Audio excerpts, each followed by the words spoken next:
बंधुओं, एक बात बोलूं आपसे, निवेदन करूं, जीवन में कष्ट आवे, ऐसी स्थिति आ जाए कि बस अब लगता है कि अब क्या करें, अब मरने के अलावा हम पे कोई और रास्ता नहीं है। भगवान ना करे ऐसी स्थिति कभी जीवन में आवे। पर एक बात हमारी लिख लीजिएगा, हर व्यक्ति के जीवन में 5 अग्नियां आती हैं। आपका जीवन चाहे जितना बड़ा हो, 80 वर्ष का है, 90 वर्ष का है, 100 वर्ष का है, 5 बार ऐसी परिस्थिति आएगी कि आप टूट जाएंगे। वो पंचअग्नि है। मैं डराने के लिए नहीं बोल रहा हूं, ये हम सबका जीवन ऐसे ही डिजाइन किया है ठाकुर जी ने। 5 बार ऐसी परिस्थिति आती है कि आप बिल्कुल इस स्थिति में आ जाएंगे कि अब हम करें क्या। और एक बात कह दूं, संसारी व्यक्ति जब होता है ना, विषय भोग में लगा है, उसके जीवन में ये 5 परिस्थिति धीरे धीरे आती है। और कई बार 3 आई, उससे पहले उसके प्राण निकल गए, 2 रह जाती हैं, उनको भोगने के लिए उसको फिर जन्म लेना पड़ता है। अगले जन्म में 5 उस जन्म की, 2 पूर्व जन्म की, कितनी हो गई? 7। फिर 7 वो कंप्लीट नहीं कर पाता, 3 होती हैं, फिर प्राण निकल जाते हैं, फिर उसका तीसरा जन्म होता है, तो अगली की 5 और पिछली की 3 हो गई, तो कितनी बची? 4। 5 और 4 9। फिर उसके अगले 9 बार ऐसी परिस्थिति आती कि मृत्यु जैसा हो। 9 तो वो कंप्लीट कर ही नहीं पाता, 3 कंप्लीट करता है, फिर अगला जन्म, फिर वहां पर 6 और 5। हम आप सब लोग ऐसे ही करते आए। हमारा इस जन्म का हिसाब तो कंप्लीट हुआ नहीं, पूर्व का चल रहा था, इस जन्म का और ऐड ऑन कर लिया हमने उसमें। ऐसी परिस्थिति हम सबके जीवन में आती है कि जब बिल्कुल मृत्यु जैसी स्थिति। लेकिन जब व्यक्ति भजन में लग जाता है ना, नाम जप करने लग जाता है, गुरु आश्रित हो जाता है, वृंदावन भजने लगता है, सत्संग करने लगता है, तो ठाकुर जी क्या करते हैं? ठाकुर जी कहते हैं, इसके जीवन की जितनी अग्नियां हैं जल्दी जल्दी सब भेजो, खत्म करवाओ, कोई पेंडिंग मत छोड़ो। चित्रकेतु कहता है अभी तो एक खत्म हुई है, बोले खत्म होती दूसरी भेज, दूसरी खत्म हुई तीसरी भेज, चौथी भेज, जल्दी जल्दी खत्म करवा। इसीलिए कई बार नाम जापकों को ऐसा लगता है भोगी सुखी रहते हैं, हम इतने दुखी रहते हैं, क्यों? ठाकुर जी आपका हिसाब खत्म करवा रहे हैं। इस जन्म का, पूर्व जन्म का, पूर्व का जितना आपका बचा है सब नष्ट करो। इसलिए कई लोग कहते हैं महाराज जी 30 साल 35 साल 40 साल से हम भजन कर रहे हैं, ठाकुर जी का अनुभव क्यों नहीं होता? अभी हिसाब खत्म हो रहा है आपका। जिस दिन वो हिसाब शून्य होगा, उसी दिन ठाकुर जी की अनुभूति होनी प्रारंभ। समझ रहे हैं बात को?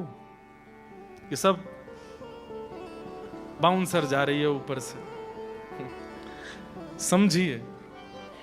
नरसिंह मेहता जी का एक पड़ाव कष्ट का पूरा नहीं होता कि दूसरा सामने तैयार रहता है। क्यों? ये भक्त है। भक्त के जीवन में ठाकुर जी जल्दी जल्दी कष्ट देकर के सब खत्म करवाते हैं, जल्दी सब निपट लो। आप देखेंगे हमारे वृंदावन में आकर के, मैं नाम नहीं लूंगा, लेकिन अधिकतर महापुरुषों को आप देखेंगे शरीर में कोई रोग है, किन्हीं को शरीर में कोई रोग है, किन्हीं को कोई। मैं तो जितने महापुरुषों से मिला हूं सबके कुछ ना कुछ है। उनका भोजन शुद्ध, उनकी रहनी शुद्ध, उनका नियम शुद्ध, उनका जीवन शुद्ध, सब कुछ शुद्ध, उसके बाद भी उनके शरीर को रोग कैसे हो गया? और व्यसनी जो रात दिन पीते रहते हैं उनको कुछ नहीं हो रहा है, क्यों? ठाकुर जी कष्ट नहीं दे रहे हैं, उनका जो इस जन्म का, पूर्व जन्म का, पूर्व से पूर्व जन्म का जो कर्म बंधन बचा है, जो शेष रह गया है, उसको निकलवाते हैं, निवृत्त करवाते हैं। इसलिए मैं अनुरोध करता हूं कि कष्ट आ जाए तो भोग लो, उसको समाप्त कर लो, उससे भागो मत। बस ठाकुर जी का नाम मत छोड़ना। और ये पद सूरदास जी का अगर याद हो जाए तो कभी ऐसी परिस्थिति आ जाए कि बस अब मृत्यु दिखाई दे रही है और कुछ नहीं, ठाकुर जी के आगे बैठ के गा लिया कीजिए, जैसी लाज राखी अर्जुन की, जैसी लाज राखी अर्जुन की, भारत युद्ध पछारी, ओ भारत युद्ध पछारी, सारथी हो के रथ को हाँक्यो, सारथी हो के रथ को हाँक्यो, सारथी हो के रथ को हाँक्यो, सारथी हो के रथ को हाँक्यो, चक्र सुदर्शन धारी, मोरी लाज रखो गिरधारी, मोरी लाज रखो गिरधारी, मोरी लाज। सूरदास जी का पद है, मेरे साथ गाइए। जैसी लाज राखी द्रौपदी की, जैसी लाज राखी द्रौपदी की, जैसी लाज राखी द्रौपदी की, जैसी लाज राखी द्रौपदी की, होन ना दीन उघारी, होन ना दीन उघारी, खेचत खेचत दो भुज हाके, खेचत खेचत दो भुज थाके, खेचत खेचत दो भुज थाके, खेचत खेचत दो भुज थाके, दुशासन पचधारी, चीर बढ़ायो मुरारी, मोरी लाज रखो गिरधारी, मोरी लाज रखो गिरधारी। सूरदास की लाज रखो प्रभु, सूरदास की लाज रखो प्रभु, अब को है रखवारी, अब को है रखवारी। राधे। इस पद की एक बहुत विशेष बात है, शुरुआत से लेकर के अंतिम प्रथम पंक्ति तक सूरदास जी ठाकुर जी से प्रार्थना कर रहे हैं, लेकिन इतने में भी ठाकुर जी ने जब नहीं सुना तो अंतिम पंक्ति में सूरदास जी ने ठाकुर जी से बोलना बंद कर दिया और क्या गाने लगे, राधे राधे सुमिरो प्यारे, राधे राधे सुमिरो प्यारे, श्री हरिदास दुलारी, मैं शरण पड़ो हूँ तुम्हारी, मोरी लाज रखो गिरधारी, मोरी लाज रखो गिरधारी। सूरदास जी कह रहे हैं कि भैया ये नाएं सुन रहे, किशोरी जी की शरण में जाओ। हमारे व्रज में एक और सूरदास हुए, उन्होंने ठाकुर जी का खूब भजन किया, तो ठाकुर जी प्रकट हो गए और प्रकट होकर के बोले, अब मैं तुम्हारे सामने आ गया हूं बाबा, अब भजन करना बंद कर दो, अब मैं आ गया हूं, मेरे चरणन में प्रणाम कर ले। तो सूरदास जी बोले, आप अकेले क्यों आए हो, किशोरी जी को संग लेकर के क्यों नहीं आए? ठाकुर जी बोले, तुम तो अंधे हो, तुमको कैसे पता कि मेरे साथ किशोरी जी नहीं आई? बोले, मैं अभी तक भी अंधा ही हूं, इसलिए ये प्रमाण होता है कि अकेले आप आए हो। किशोरी जी आई होती तो आते ही आंख दे दी होती उन्होंने। किशोरी जी इतनी देर अंधा नहीं रहने देती मुझे। तो ठाकुर जी बोले अच्छा, तो फिर लगी शर्त, अभी किशोरी जी को बुलाऊं, अगर उनने आए करके बिना पूछे आंख नहीं दी तो बाबा तू हार जाएगा, फिर जो कहूंगा सो करना पड़ेगा। सूरदास जो थे वो बोले तो लगी शर्त ठाकुर जी किशोरी जी को बुलाओ, और उनने आते ही बिना बात किए बिना कछु पूछे यदि नेत्र दे दिए और आप हार गए तो आपको भी मेरी बात माननी पड़ेगी। बोले कहा जीवन भर मेरे नेत्रन के आगे रहना पड़ेगा। ठाकुर जी बोले ठीक है, शर्त लगी।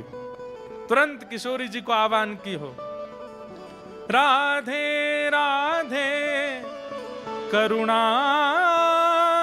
कृष्ण प्यारी, मेरी सुधली जो श्री वृषभानु दुलारी, मेरी सुधली जो श्री वृषभानु। इतने में ही तप्त कांचन गौरांगी श्री राधे वृंदावनेश्वरी प्रकट हो गई। और जैसे ही किशोरी जी प्रकट हुई, प्रकट होकर के नेत्र खोल करके देखा श्याम सुंदर खड़े हैं, और बगल में एक बाबा है जिसके नेत्रों में पुतली नहीं है, मतलब अंधा है। ठाकुर जी बोले और श्यामाजू आप कहां ते आई हो इतना विलंब लगाए के? किशोर जी बोली बाद में बात करेंगे। बाबा के नेत्रों पे हाथ फेर करके तुरंत नेत्र प्रदान किए, और नेत्र मिलते ही जैसे ही बाबा के नेत्र प्रकट हुए, किशोरी जी बोली अब बताओ क्या कह रहे थे? बोले क्या कह रहे थे, क्या कह रहे थे? हार गए हो मैं? अरे करुणामयी किशोरी जी, इतनी ज्यादा करुणा काय को है आप में? अरे पूछ तो लो बाबा को नाम कहा है, पूछ तो लो काय को हमें बुलाए रहे हो है, क्यों मैं यहाँ खड़ा हूं, क्यों यहाँ आप आई हो? आपने बिना कछु पूछे विचारे सीधे वाके नेत्र प्रदान कर दिए। किशोरी जी बोली मुंह पे दूसरे को कष्ट देखो ना जावे। ऐसी हमारी प्रिया जी। आहा। जैसे ही नरसिंह मेहता ने ठाकुर जी से कहा कि नाथ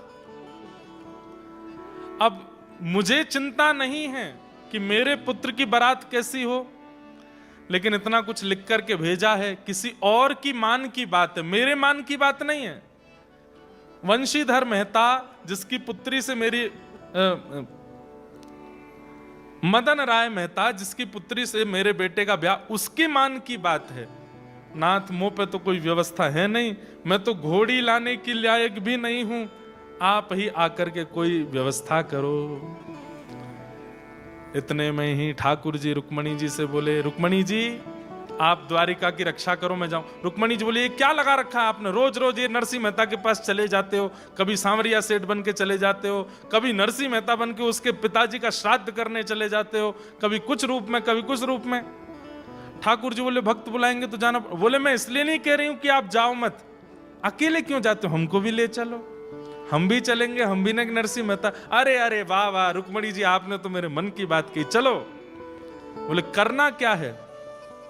बोले यजमान बन के जाएंगे। नरसिंह मेहता जी का कहीं प्रवचन सुना था, तब से नरसिंह मेहता जी के शिष्य हो गए हैं, ऐसी भावना से मैं और आप जाएंगे और जाकर के नरसिंह मेहता जी के पुत्र की बारात सुंदर करेंगे।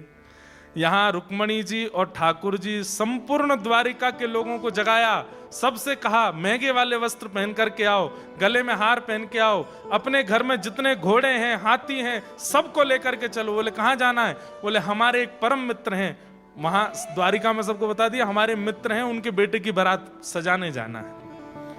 और महाराज द्वारिका के समस्त यदुवंशी, लाखों की तादाद में घोड़े, लाखों की तादाद में हाथी और सुंदर, सब लोग अपने अपने आभूषण पहन करके बच्चों को किसी को नहीं पता किसकी बारात में जा रहे हैं, सब सज के जा रहे हैं। ठाकुर जी ने कहा है जाना है।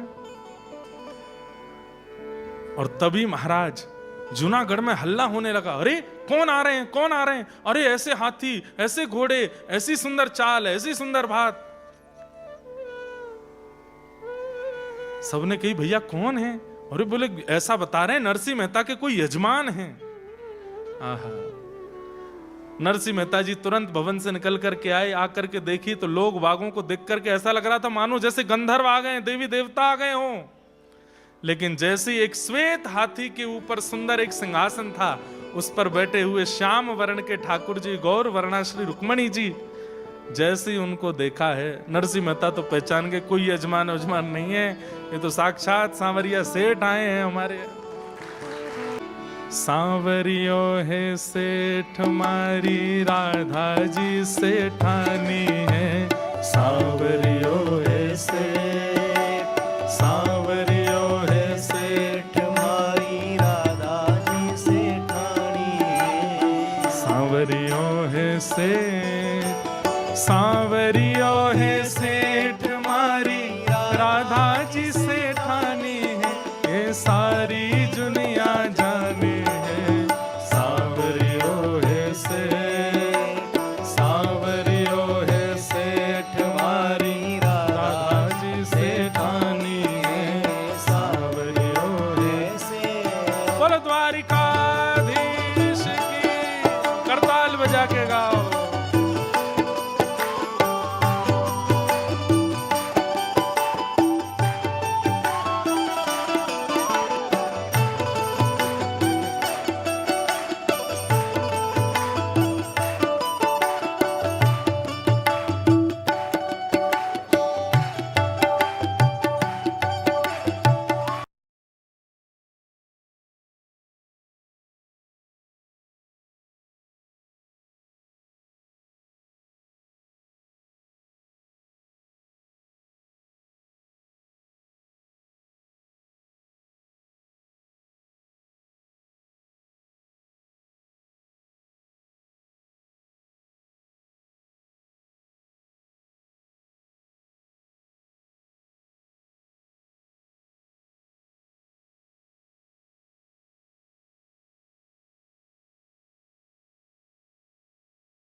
सांवरियों है सेठ मारी राधा जी सेठानी है, ये तो सारी दुनिया जाने रे, सांवरियों है सेठ, सांवरियों है सेठ मारी राधा जी सेठानी है सेठ। हे सुख दुख में सांवरिया, सुख दुख में राधा जी, सदा मेरे साथ हैं, सुख दुख में सांवरिया, सुख दुख में राधा, सांवरियो है सेठ मारी राधा जी सेठानी है, सारी दुनिया जानी रे, सांवरियो है सेठ, सांवरियो है सेठ मारी राधा जी सेठानी है, सांवरियो है सेठ, सांवरियो है सेठ, सांवरियो है सेठ, हाँ सांवरियो है सेठ, सांवरियो है सेठ। एक सुंदर एक पालकी में बैठ करके सेठ बन करके ठाकुर जी आए, सेठानी बन करके रुक्मणी जी आई। आकर के सीधे नरसिंह मेहता तो नेत्रों से आंसू, ठाकुर जी इशारा किए, बिल्कुल पता नहीं लगना चाहिए किसी को कि मैं कौन हूं, नाटक में रहो। ठाकुर जी ने आकर के तुरंत चरण पकड़े, जय हो हमारे नरसिंह गुरु जी, कैसे हो आप? नरसिंह मेहता बोले बस सब कृपा है ठाकुर जी की। नरसिंह मेहता जी की पत्नी बोली कौन है? नरसिंह मेहता कुछ बताते, इतने में ठाकुर जी बोल पड़े, अरे गुरु माँ प्रणाम, ये नरसिंह जी कथा सुनाने आए थे, मैंने मेरी सेठानी जी ने कथा सुनी और महाराज ऐसे हम तो इनके मुरीद हो गए, क्या बताएं, तब से हमारी सेठानी तो पीछे पड़ी, दर्शन करा लाओ, दर्शन करा लाओ, दर्शन करा लाओ। हमको पता चली कि नरसिंह जी के लाला का ब्याह है और ब्याह में बारात जानी है। तो सेठानी जी बोली हम यहाँ खाली बैठे क्या करें, जाएंगे गुरुजी और गुरु माँ का हाथ बटाएंगे और पूरे ब्याह को सजाएंगे। हम तो यहाँ पर सब सेवा के लिए आए हैं, ये पूरा नगर हमारा आया है, आप तो बस आज्ञा करो क्या सेवा करनी है। नरसिंह जी तो महाराज एक कोने में बैठे बैठे रोने लगे। ठाकुर जी बोले रोने से काम नहीं, बेटे का ब्याह है, रो रहे हो? ठाकुर जी आप ही संभालो, मैं तो मुझे बस रोन दो, आप क्यों इतनी कृपा करते हो? ठाकुर जी बोले बातचीत सब बाद में करेंगे, तुम जाओ मंदिर में जाके भजन करो, हम कर रहे हैं सब काम। रुक्मणी जी को भेज दिया, तुम घर के भीतर के काम संभालो।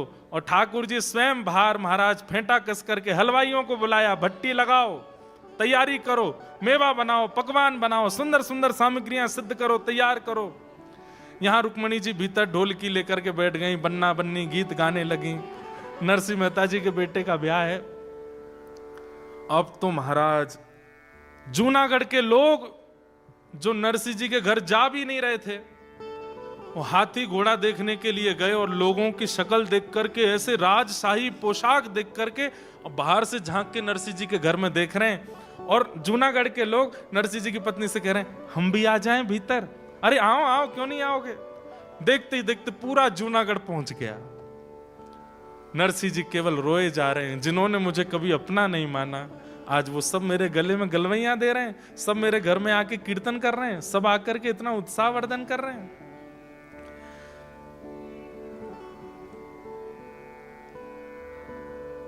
सामलदास, ठाकुर जी ने ढूंढा कहां है सामलदास, दूल्हा कहां है? पता चली वो भी दूसरे मंदिर में कहीं रो रहा है। ठाकुर जी गए, ए भाई श्यामलदास काय को रो रहे हो? आप कौन? बोले हम तुम्हारे पिताजी के श्रोता हैं। अच्छा चलो आओ, तुम्हारा ब्याह है, घोड़ी पे बैठना है। मेरा तो मन नहीं, पिताजी ने क्यों? अबे मन तो किसी का नहीं होता, लेकिन करना तो पड़ता है, चलो। ठाकुर जी लेकर के गए। ठाकुर जी ने श्यामलदास को नवाया, संग में अपने सब सखा लगाए द्वारिका के, सुंदर इत्र लगाया, धोती अपने हाथ से पहनाई, दुल्हा को तैयार कर रहे हैं, सुंदर पोशाक पहनाई, तिलक स्वरूप पत्रावली ठाकुर जी अपने हाथ से श्यामलदास के पत्रावली कर रहे हैं, सिर पर पाग पहनाई, सिरपेज पहनाया, जैसे ही एक मोर पिछ लगाया, आहा ऐसा लगा कि ठाकुर जी के पुत्र अनिरुद्ध हों, इतना सुंदर। ठाकुर जी बोले मैं दिखा तो दूं जरा उस मेहता को, मेरे नरसिंह के लिए कह रहा है कि वो ताल कूटा मेरी बेटी से, अपने बेटे का ब्याह करे। अब देख तेरी बेटी फीकी लगेगी मेरे नरसिंह के बेटे के आगे।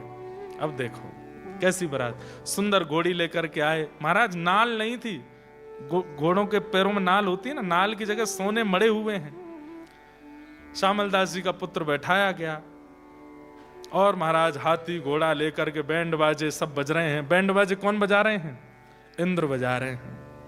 इंद्र कहीं पर कोई करताल बजा रहे हैं, नारद जी वीणा बजा रहे हैं, सरस्वती जी वीणा बजा रही हैं। सब रूप बदल बदल करके आए हैं और ऐसी बारात की महाराज देखते बनती है। यहां वो ब्राह्मण बोला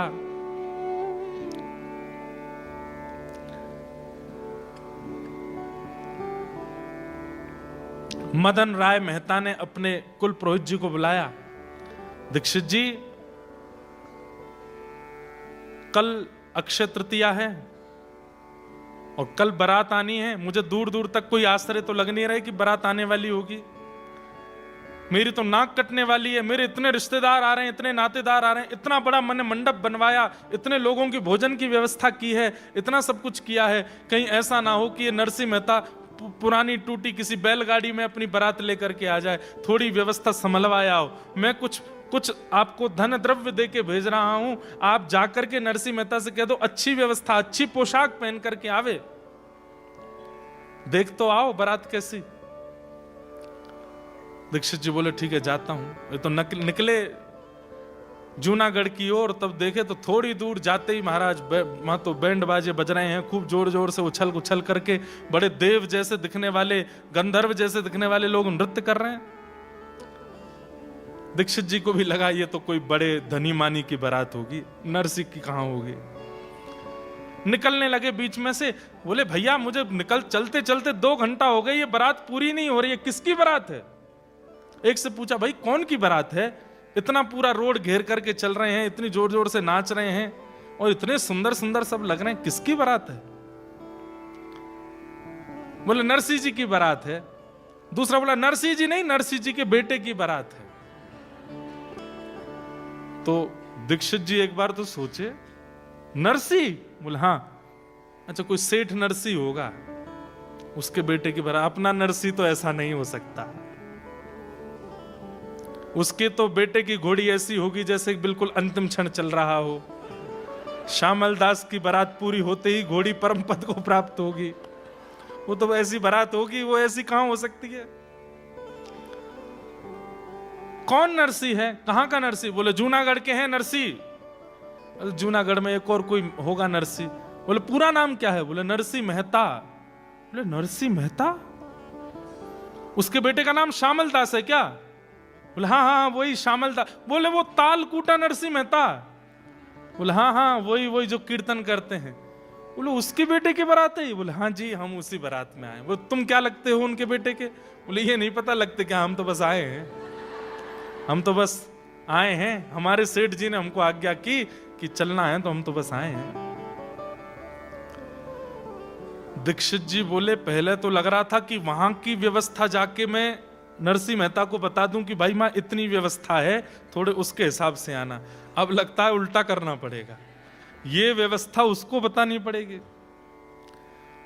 एक पहाड़ी के ऊपर चढ़ के थोड़ी दूर तक तो दीक्षित जी देखते रहे कैसी बारात, और बारात देख करके, घोड़े देख करके, हाथी देख करके, और दूर चले आ रहे नरसी मेहता के पुत्र श्यामल दास को देख करके तो दीक्षित जी मोहित हो गए। कितने सुंदर, बिल्कुल ठाकुर जी के पुत्र अनिरुद्ध की तरह लग रहे हैं।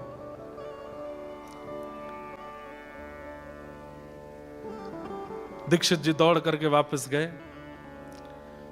वहां पर मदन राय मेहता बैठा था। हाँ कोई खबर सुध आ रही है? बारात वरात कुछ आप दे आए ना, जो मैंने आपको 10-5 हजार रुपए दिए थे वो दे आए ना उनको वस्त्र खरीदने के लिए?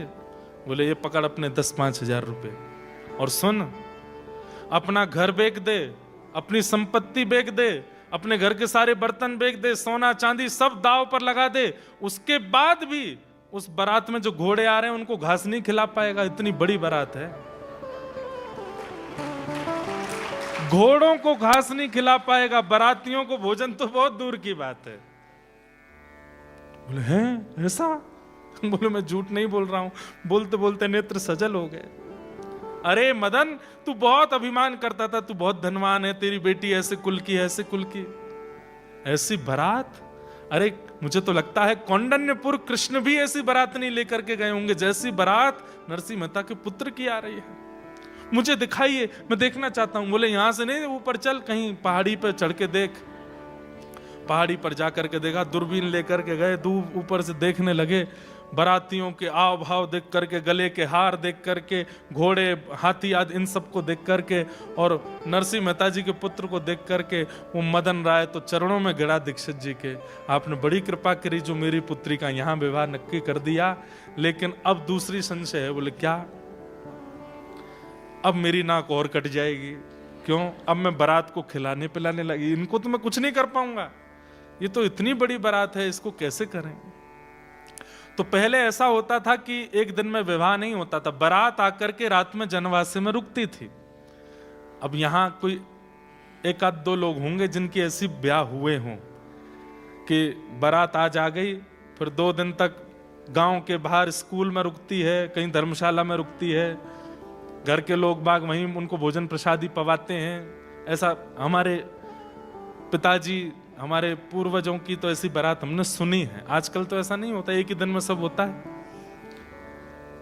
तो नरसी मेहता जी अपने पुत्र की बारात लेकर के पहुंचे। ठाकुर जी ने उस नगर के, बड़ नगर नाम था, तो तो बड़नगर के बाहर ही तंबू आदि लगा दिए, पूरी बारात वहीं रुकी, वहीं सबका भोजन प्रसाद पानी सब हो रहा था। तो कहते हैं कि जब बारात आती है तो सबसे पहले ससुर जी, साले साहब, लड़के के, वो सब आते हैं पूछने के लिए कि सब ठीक है, कोई व्यवस्था में दिक्कत तो नहीं।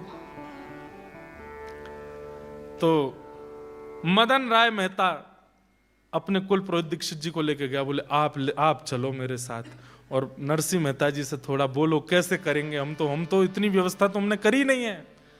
हमने तो जो तंबू पंडाल भी बनाया वो भी 500-600 आदमियों के लिए बनाया, हमको तो लगा नहीं था इतने लोग आएंगे, यहाँ तो ये लाखों की तादाद में आए हैं, अब क्या करें। बोले नरसिंह जी बहुत सरल हैं, तुम चलो, चल करके चरणों में प्रणाम कर देना, सब तुम्हारा मंगल हो जाएगा। तो चलो।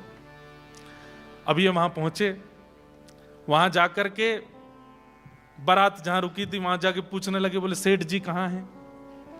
और वहां सेठ जी, नरसिंह जी को कोई नहीं जानता था, सेठ जी सब ठाकुर जी को ही जानते थे। अच्छा सेठ जी वो सामने वाले तंबू में हैं। मिलते मिलाते सबसे पहुंचे, जैसे ही तंबू के भीतर प्रवेश किया, सुंदर सा सिंहासन, उस पर ठाकुर जी बैठे थे। ठाकुर जी को देख करके मदन राय मेहता बोले अरे ये तो कितने सुंदर हैं। नरसिंह मेहता कितने, दीक्षित जी बाहर ही रुक गए थे, बोले मैं नहीं जाऊंगा, अभी तक तुम ही प्रणाम करके आओ, टीका मैंने किया, अब आगे काम तुम करो।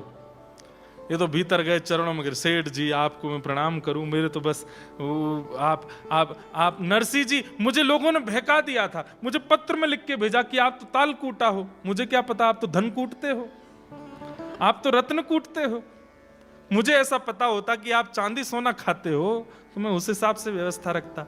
मैंने तो व्यवस्था बहुत, ठाकुर जी ने उठा, बोला नहीं नहीं नहीं नहीं नहीं, मैं नरसिंह नहीं हूं, तो मैं तो उनका दास हूं, मैं तो उनका सेवक हूं। मदन राय मेहता बोले ये तो और मरने हो गए, जब ये सेठ ऐसा है, दास ऐसा है, नरसिंह कैसे होंगे। क्या हुआ, आधी रात में ही मदन राय मेहता अपनी पुत्री को हाथ जोड़ करके, लाली मैं बहुत दुर्भाग्यशाली हूं, मैं तेरा ब्याह नहीं कर पाऊंगा, तेरा जोड़ा रखा है, तेरा सब श्रृंगार रखा है, तेरी माँ है, ये कुल पुरोहित हैं, सब लोग हैं, पर मैं बहुत ग्लानि में चला गया हूं, मैं इस ब्याह को संपन्न नहीं कर पाऊंगा। बेटी तू अब देख लेना, निर्णय तेरे हाथ में, जो तुझे करना हो। और आधी रात में मदन राय मेहता नगर छोड़ के चले गए। अब यहां कुल पुरोहित जी आए रात में, और उन्होंने आकर के नरसिंह मेहता जी से कहा, बोले कि एक दिक्कत हो गई। बोले अब क्या दिक्कत हो गई। बोले कि लड़की के पिताजी चले गए। बोले कहां। बोले नहीं नहीं नहीं, वहां नहीं गए, नगर छोड़ के चले गए, आपकी व्यवस्था बारात देख करके वो तो घबरा गए, हाथ पांव फूल गए उनके, बोले मैं कुछ नहीं कर पाऊंगा, तो चले गए। नरसिंह मेहता जी बोले अच्छा चलो मैं करता हूं कुछ, अब बारात तो आ गई, अब वापस लौटना तो अच्छा नहीं। नरसिंह मेहता गए ठाकुर जी के पास, और सबको पता है कि वो सेठ जी हैं, नरसिंह मेहता को ही पता है कि ये ठाकुर जी। ठाकुर जी बोले कहो नरसिंह क्या बात, सब व्यवस्था तो बढ़िया है ना, बारात वरात सब बढ़िया लगी। वो तो सब बढ़िया है, लेकिन एक दिक्कत और हो गई है। बोले क्या हो गया। बोले जो लड़की के पिताजी हैं उन्होंने हाथ खड़े कर दिए, व्यवस्था नहीं कर पा रहे, वो तो नगर छोड़ छाड़ के चले गए। बोले अब। बोले अब बारात की व्यवस्था करिए, अब ब्याह भी आप ही कराओ, ब्याह की व्यवस्था भी आप ही करो। जब बारात इतनी मैंने तो कहा नहीं था इतनी लेके आना, अब इतने यदुवंशियों को लेकर के आप आए हो तो व्यवस्था ब्याह की भी आप ही करो। ठाकुर जी बोले ये क्या बात हुई, ये तो बहुत भेद हो जाएगा, हम वर पक्ष के अब वधु पक्ष का भी हम ही करेंगे तो ये उचित नहीं लगता। बोले कुछ तो कीजिए। ठाकुर जी बोले हम पे आइडिया है। बोले क्या। तुरंत नेत्र बंद करके बलराम जी को बुलाया, वो दाऊ दादा जल्दी आओ, अकेले नहीं आना, भाभी जी को संग लाना। तुरंत दाऊ दादा आए, वहां से रेवती मैया भी द्वारिका से आई। अब सोचिए ये नरसिंह मेहता के पुत्र का ब्याह है। दाऊ दादा आए, कहो कन्हैया कैसे बुलायो। दाऊ दादा एक सौभाग्य आपको देनो है। बोले काय को सौभाग्य। बोले कन्यादान करोगे। बोले कैसो कन्यादान। पूरी बात बताई, और बात बता करके कहे कि अब आपको ये सौभाग्य मिलेगा कि श्यामल दास की होने वाली पत्नी, उसके आप पिता और माँ के रूप में अब आप विराजो और कन्यादान करो। दाऊ दादा के तो नेत्र सजल है। बोले हाँ लाला, एक भक्त की भक्त की बहू को कन्यादान हमको करवे को मिलेगा, ये सौभाग्य है। ठाकुर जी बोले कन्यादान ही नहीं करना है, व्यवस्था भी पूरी आपको ही करनी है। साज श्रृंगार मंडप आदि भी सब आपको ही बनाना है। दाऊ दादा विनोद में बोल के लाला है तो बड़ो चतुर, लड़का वारे लेवे तो वह पक्ष में खुद चलो गए और जहां देनो पड़े वहां हमको खड़ो कर रहे है। ठाकुर जी बोले अच्छी बात है ना, घर ते घर में ही आ जाएगो, एक ही घर में है, खा बुराई है, चलो। और महाराज श्री नरसिंह मेहता जी के पुत्र का विवाह हुआ, जहां वर पक्ष के प्रधान हैं श्री ठाकुर जी और वधु पक्ष के प्रधान हैं श्री बलराम जी महाराज। और श्यामल दास का विवाह ठाकुर जी ने कराया, सब देखते रह गए, देखने वाले उस विवाह को भूल नहीं पाए। ऐसा अद्भुत विवाह ठाकुर जी ने वहां पर सिद्ध कराया। विदाई के समय रुक्मणी आदि वैसे ही रो रही हैं जैसे घर की कन्याएं रोती हैं, घर की माताएं रोती हैं। ऐसा विवाह हुआ। पूरे विवाह में एक एक व्यवस्था ठाकुर जी ने और श्री दाऊ दादा ने संभाली और श्यामल दास का विवाह करके लाए, उसकी बहू को लेकर के जूनागढ़ में विराजमान करके और सब द्वारिका को प्रस्थान कर गए। बोलो भक्त वत्सल भगवान की। और सब नरसिंह मेहता से कहते रह गए, बोलो भैया ऐसो यजमान कहाँ से लाए हो, इतना बढ़िया यजमान कहाँ से लाए। नरसिंह मेहता बोले क्या बताएं, ये कौन, मैं अपने मन की कैसे बताऊं कि ये यजमान थे कि ठाकुर जी थे, ये तो साक्षात ठाकुर जी हैं। द्वारिका नो नाथ मारो राजा रण छोड़ छे, इन मन माया लगा रे। द्वारका नो नाथ मारो राजा रण छोड़ छे, इन मन माया लगाई रे। इन मन माया लगारी मारा वाला, इन मन माया लगाई मारा वाला। इन मन माया लगारी मारा वाला। इन मन माया लगाई मारा वाला। इन मन माया लगारी रे। इन मन माया लगाई रे। हे नरसिंहो सेठ मारो राजा रण छोड़ छे, इन मन माया लगाड़ी रे। नरसिंहो सेठ मारो राजा रण छोड़ छे, इन मन माया लगाई रे। हे द्वारिका नो नाथ मारो राजा रण छोड़ छे, इन मन माया लगाड़ी रे। द्वारका नो नाथ मारो राजा रण छोड़ छे, इन मन माया लगाई रे। हे घड़ी खम्मा घड़ी रे खम्मा मारा, द्वारिकाधीश ने घड़ी रे खम्मा। हे घड़ी खम्मा घड़ी रे खम्मा मारा, द्वारकाधीश ने घड़ी रे। हे घड़ी खम्मा घड़ी रे खम्मा मारा, द्वारिकाधीश ने घड़ी रे खम्मा। घड़ी खम्मा घड़ी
भीषण